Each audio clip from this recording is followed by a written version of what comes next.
नहमदु व नसल्ली अला रसूलिल करीम अम्मा बाद औज़ु बिल्लाहि मिनश शैतानिर रजीम बिस्मिल्लाहिर रहमानिर रहीम।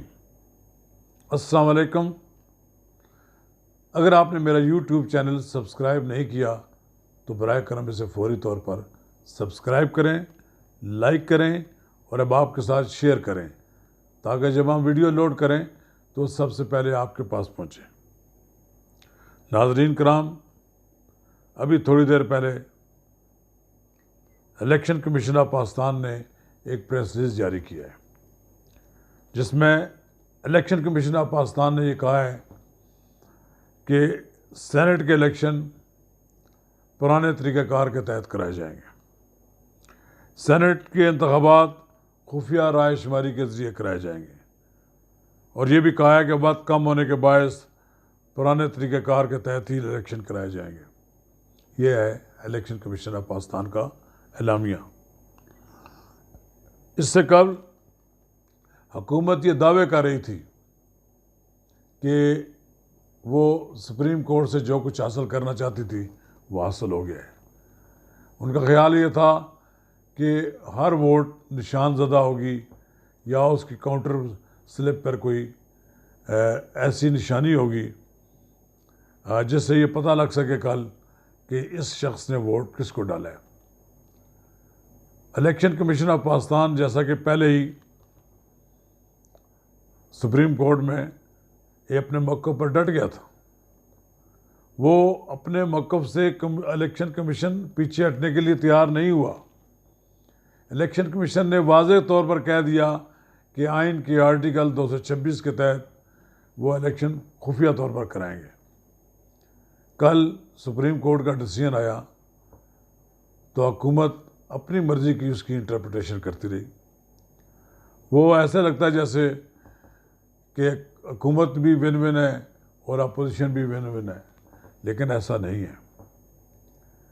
फ़िलहाल वही इलेक्शन कमीशन जो कि हुकूमत और अपोजिशन की इत्तफ़ाक़ राय से तश्कील पाया है, उसने ये फ़ैसला कर दिया है कि सेनेट का पूरा इलेक्शन खुफिया तरीके से होगा, कोई उसमें तब्दीली नहीं लाई जाएगी, वही बैलेट पेपर छापे जाएंगे और जो सुप्रीम कोर्ट का तफसीली फ़ैसला है वो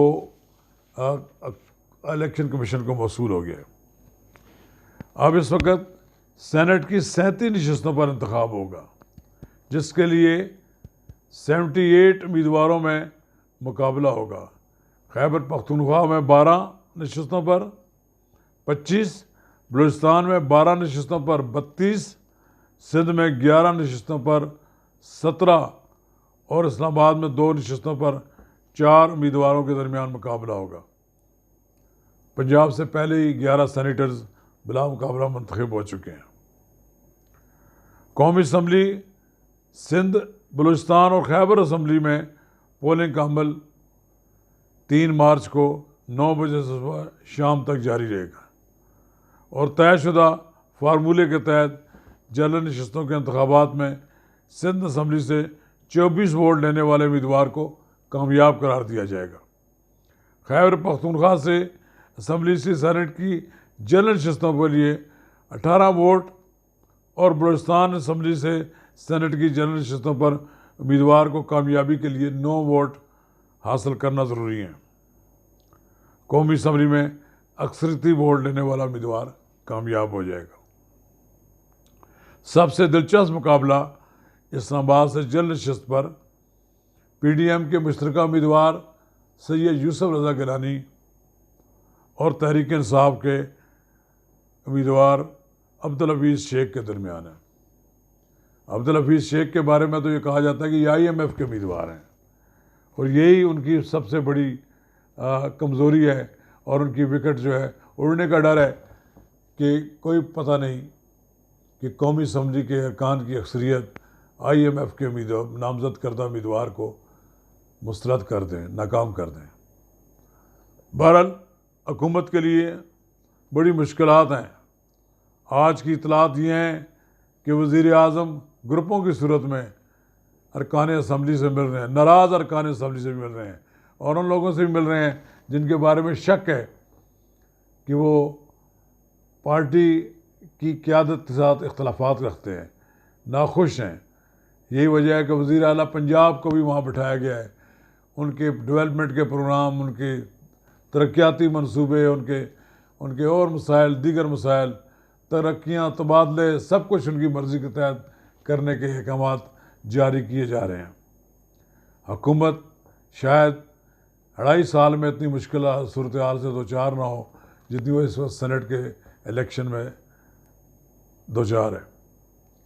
पंजाब में तो बड़ी चौधरी परवेज़ इलाही स्पीकर पंजाब असम्बली ने अपनी कोशिशों से पूरे का पूरा इंतखाब बिला मुकाबला करा दिया। 2018 में भी ऐसा ही हुआ। पंजाब असम्बली के बारे में तो कोई नहीं कह सकता कि यहाँ हॉर्स ट्रेडिंग होगी, लेकिन जहाँ हॉर्स ट्रेडिंग होती है वहाँ पर अक्सरियत तहरीक इंसाफ की है। इसी तरह बलूचिस्तान में भी हुकूमत बाप की और तहरीक इंसाफ की मिली जुली एक हुकूमत है, वहाँ पर भी बड़े पैमाने पर हॉर्स ट्रेडिंग का इम्कान है।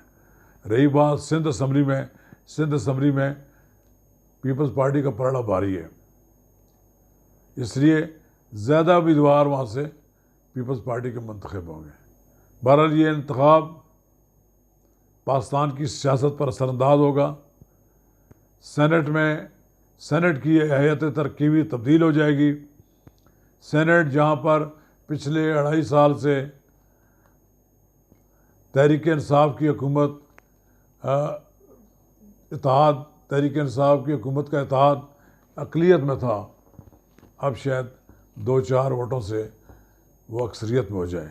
लेकिन बहरहाल इस्लामाबाद की नशिस्त फ़ैसला करेगी कि अगर सैयद यूसुफ रज़ा गिलानी इलेक्शन जीत जाते हैं तो फिर पूरे मुल्क में एक ही मुतालबा होगा, गो इमरान खान, गो इमरान खान।